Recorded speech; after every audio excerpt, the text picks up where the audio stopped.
오늘의 말씀은 출애굽기 19장 10절에서 15절까지의 말씀입니다. 주님께서 모세에게 말씀하셨다. 너는 백성에게로 가서 오늘과 내일 이틀 동안 그들을 성결하게 하여라. 그들의 옷을 빨아 입고서 셋째 날을 맞이할 준비를 하게 하여라. 바로 이 셋째 날에 나주가 온 백성이 보는 가운데서 시내 산에 내려가겠다. 그러므로 너는 산주위로 경계선을 정해 주어 백성이 접근하지 못하게 하고 백성에게는 산에 오르지도 말고 가까이 오지도 말라고 경고하여라. 산에 들어서면 누구든지 죽음을 면하지 못할 것이다. 그러한 사람은 아무도 손을 대지 말고 반드시 돌로 치거나 활을 쏘아서 죽여야 한다. 짐승이든지 사람이든지 아무도 살아남지 못할 것이라고 일러라. 그러나 사냥 뿔나팔 소리가 길게 울릴 때에는 백성이 산으로 올라오게 하여라. 모세는 산에서 백성에게로 내려갔다. 그는 백성을 성결하게 하고 백성은 자기들의 옷을 빨아 입었다. 그는 백성에게 셋째 날을 맞을 준비를 하고 남자들은 여자를 가까이 하지 말라고 당부하였다. 새벽을 함께 하시는 여러분, 사랑하고 축복합니다. 르비딤을 떠나서 시내 광야, 시내산 앞에 이르러서 그곳에 진을 치고 장막을 이스라엘 백성들이 세웁니다. 그곳에서 하나님은 이스라엘 백성과 새로운 언약을 세우실 것을 이야기하시죠. 하나님의 말씀을 듣고 새로운 언약을 지키면 특별한 보배, 선택한 민족, 제사장 나라, 거룩한 백성이 될 것을 약속해 주십니다. 하나님의 약속을 우리가 지킨다면 우리도 하나님께서 사랑하시는 특별한 보배, 선택한 자녀, 제사장 나라, 거룩한 민족이 됨을 믿어야 됩니다. 하나님은 단지 자신의 체면을 치르기 위해, 지키기 위해서 이스라엘을 이집트에서 구해내지 않았다라고 말씀하세요. 진짜 사랑하는 마음을 전달하시죠. 4절 볼까요? 독수리가 날개로 자기 새끼를 보호하듯이 내가 너희를 보호하여 나에게 인도한 것을 다 보았다. 현대인의 성경입니다. 독수리가 어떻게 자신의 새끼들을 잘 이끌고 나왔는지를 이야기하듯 하나님께서 진짜 어미가 자식을 돌보듯 했다라는 것을 알려주시죠. 이 이야기는 신명기 32장 11절에서 12절에 다시 한번 나옵니다. 세번역입니다. 마치 독수리가 그 보금자리를 뒤흔들고 새끼들 위에서 퍼덕이며 날개를 펴서 새끼를 받아 그 날개 위에 업어 나르듯이 주님께서만 홀로 그 백성을 인도하셨다. 다른 신은 옆에 있지도 않았다. 하나님께서 이스라엘 백성을 얼마나 아끼고 사랑하셨는지 가식적이거나 체면치레로 하신 것이 아니라는 사실을 이 예화를 통해서 알게 하시죠. 자, 우리의 삶도 하나님께서 얼마나 사랑하시는지를 안다면 비록 지금 힘들고 어렵고 괴로운 날 또는 무서운 날이라 할지라도 하나님께서 나와 함께 하시고 주님의 날개로 나를 받쳐주신다는 것을 믿고 나가는 삶이 되기를 간절히 바랍니다. 자, 오늘 본문 이후 이제 10절부터 25절까지는 하나님께서 구체적으로 이스라엘 백성들에게 준비시킬 것과 하나님이 어떻게 나타나실 것인지를 알려주십니다. 그리고 20장 넘어가면 하나님의 약속에 대한 세부적인 내용이 나오게 되죠. 자, 이 약속을 하기 위해서 이스라엘 백성들에게 하나님이 요구하신 것이 있습니다. 거룩한 만남을 준비하여라. 거룩한 만남을 준비해라. 이 뜻이 이겁니다. 이 거룩한 만남이라는 것은 메시지 성경의 본을 제가 좀 따랐는데요. 개역개정, 세번역, 현대인의 성경에 보면 똑같이 성결하게 하라라고 나와요. 이 성결은요, 히브리어로 코데시라고 합니다. 대부분 거룩으로 번역이 되어 있어요. 거룩 성결은 하나님의 속성입니다. 구약에서는 주로 육체적 성결, 오늘 본문의 내용처럼 옷을 빨라라고 하거나 목욕을 하라 하거나 그렇게 나와서 육체적 성결을 이야기한다면 신약에 들어와서는 예수님께서 말씀하신 마음의 깨끗함, 마음의 성결을 계속적으로 이야기하고 있죠. 자, 이것처럼 성결을 해야 되는데 구체적인 방법이 몇 가지가 있습니다. 오늘 본문의 내용을 본다면 크게 4가지로 볼 수 있는데요. 이틀 동안 이것을 준비하라고 하고, 셋째 날에는 하나님을 맞이하는 거룩한 만남의 때를 가질 것을 이야기하십니다. 첫 번째, 옷을 깨끗이 빨고 여자와 잠자리를 가지지 말아라. 육체적 성결을 잘 준비해라 라고 하는 것입니다. 두 번째, 신의 산 주위에 경계선을 정하고 누구라도 산에 오르지 말며 만약 오른다면 죽임을 당하게 될 것이다 라고 경고해 주세요. 그러니까 산에 대해서 함부로 오르지 않도록 미리 말을 해 주시죠. 세 번째, 명령을 어긴 사람, 동물은 반드시 화살로 쏴서 죽여라. 그러니까 명령에 대해서는 순종할 것을 요구하신 겁니다. 네 번째, 뿔나팔 소리가 길게 울리면 백성들이 산에 올라와도 된다라고 얘기해 주세요. 그러니까 뿔나팔 소리가 하나님의 산에 오르는 거룩한 일의 시작이라는 거예요. 자, 이런 것을 통해서 하나님은 이스라엘 민족을 준비시키시고 이스라엘 백성들이 하나님의 약속을 받아서 거룩한 만남을 하기 위한 그런 일들을 준비시키시죠. 제가 메시지 성경본을 아까 따랐다고 그랬죠. 오늘 제목을요. 14절에 보면 메시지 성경에 모세가 산에서 내려와 백성에게 거룩한 만남을 준비하게 하니, 하나님의 말씀을 받고 산에서 내려와서 이스라엘 백성을 만나고 그들에게 거룩한 만남을 준비하게 했다라고 그래요. 자, 이 부분이 14절 이렇게 나옵니다. 모세는 산에서 백성에게로 내려갔다. 그는 백성을 성결하게 하고 백성은 자기들의 옷을 빨아 입었다. 여기서 이 본문은 세번역본입니다. 똑같이요. 그는 백성을 성결하게 하고 백성들은 자기 옷을 빨아 입었다 라고 얘기를 하죠. 22절에도 똑같습니다. 하나님께서 모세에게 한 번 더 당부하시는 장면인데요. 이스라엘 백성들이 산에 올라오지 못하도록 하고 심지어 제사장들에게도 경고하여 거룩한 만남을 준비하게 해라 라고 하세요. 그러니까 하나님께서 마찬가지 이 본문도 세번역본에 보면 성결하게 준비해라 라고 얘기를 하세요. 제사장도 자신을 성결하게 하여야 한다라고 말씀하셨거든요. 그러니까 이 성결한 준비가 거룩한 만남을 위한 준비라는 거예요. 저는 좀 생각을 해봤습니다. 과연 내가 하나님과 거룩한 만남을 많이 준비하며 살고 있는가? 그래서 이렇게 돌아보니까 많이 미흡하고 많이 부족하더라고요. 여러분은 어떠신가요? 하나님과 거룩한 만남을 준비하고 계신가요? 그렇다면 하나님과 거룩한 만남을 위해서 지금 우리가 준비해야 될 건 뭘까요? 예수님께서 말씀하신 마음의 성결함, 신약에서 나오는 마음의 깨끗함도 되겠지요. 자, 그러면 이것으로는 좀 부족할 것 같아요. 근데 가장 중요한 방법을 바울 사도가 빌립보서에서 알려주고 있어요. 바로 예수 그리스도의 마음을 품으라는 거예요.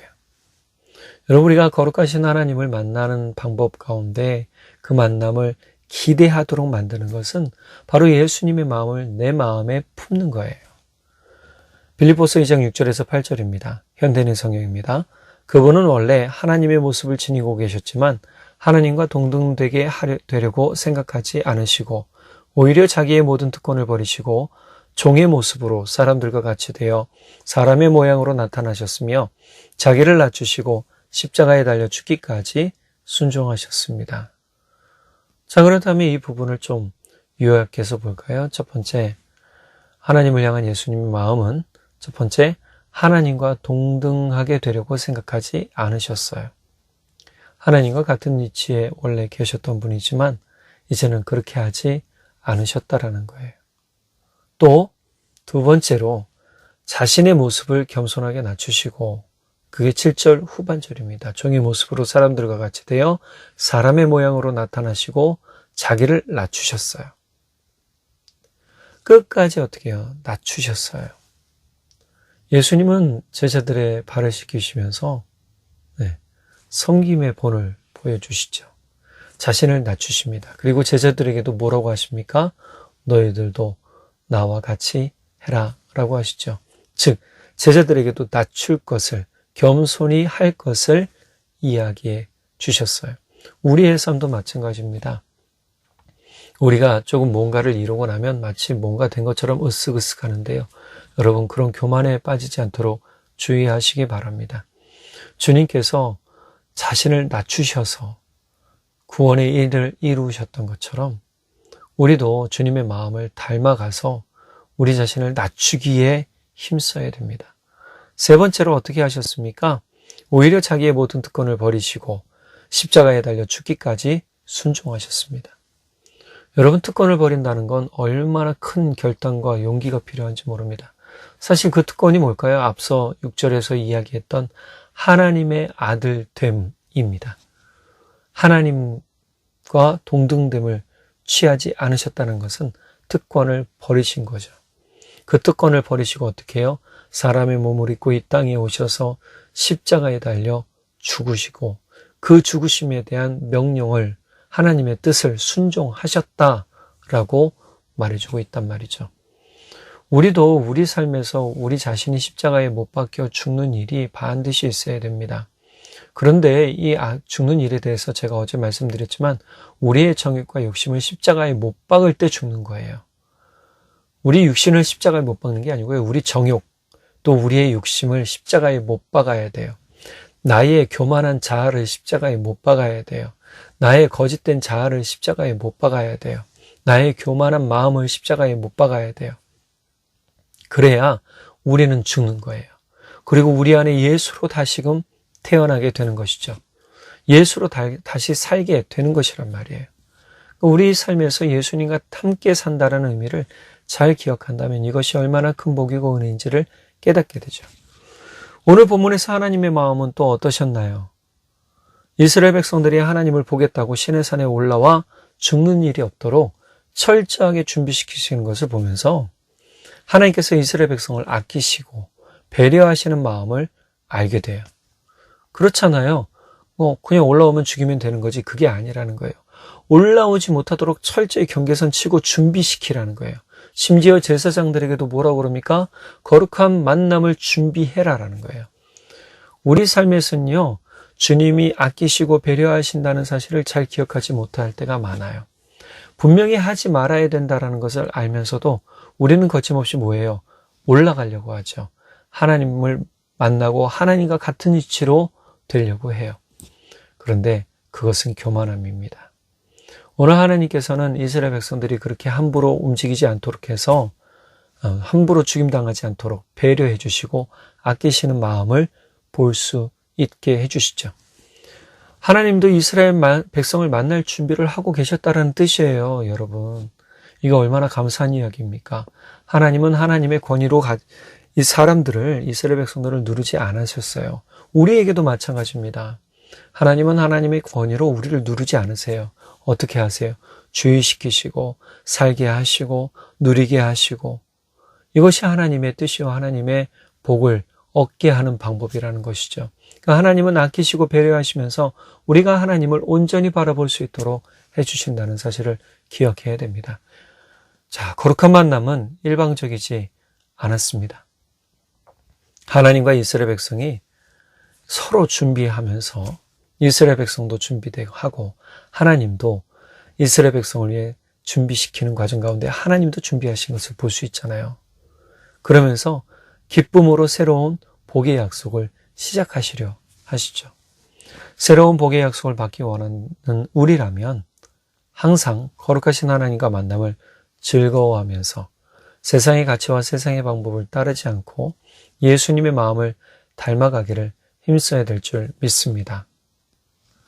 우리의 삶에서 하나님과 거룩한 만남을 통해 그 은혜와 사랑, 배려를 경험하는 복된 오늘 하루를 또 살아가시는 우리 모두가 되기를 간절히 바랍니다. 기도하겠습니다. 사랑의 하나님 아버지, 참 감사합니다. 하나님 아버지께서 이스라엘 백성을 향해 아끼시는 마음, 부모와 같은 마음, 또 배려하는 마음을 보여주시고 알게 해주셔서 감사합니다. 지금도 우리를 그렇게 사랑하시고 아끼시고 배려하시는 것을 믿습니다. 주님, 우리가 부족할지라도 주님, 우리가 참 함부로 상해당하거나 또는 함부로 우리의 삶을 망치지 않도록 우리에게 지혜 주시는 부분도 깨닫게 되었습니다.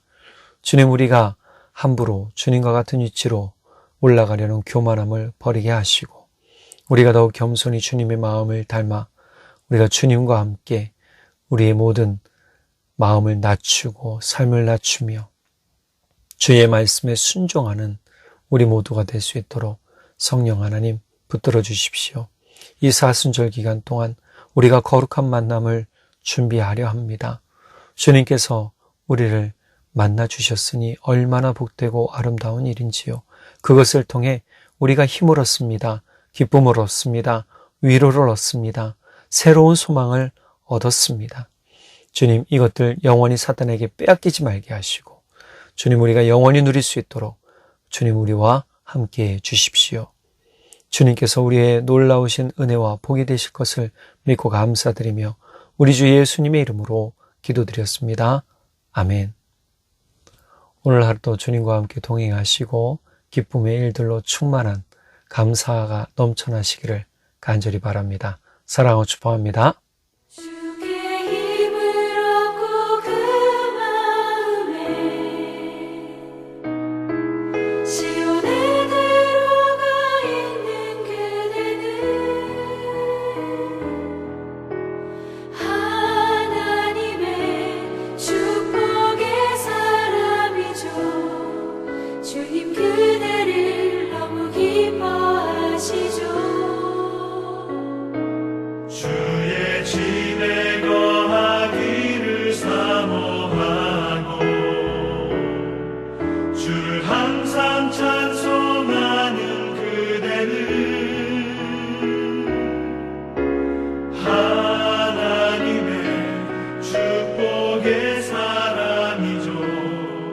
주님 그대를 너무 사랑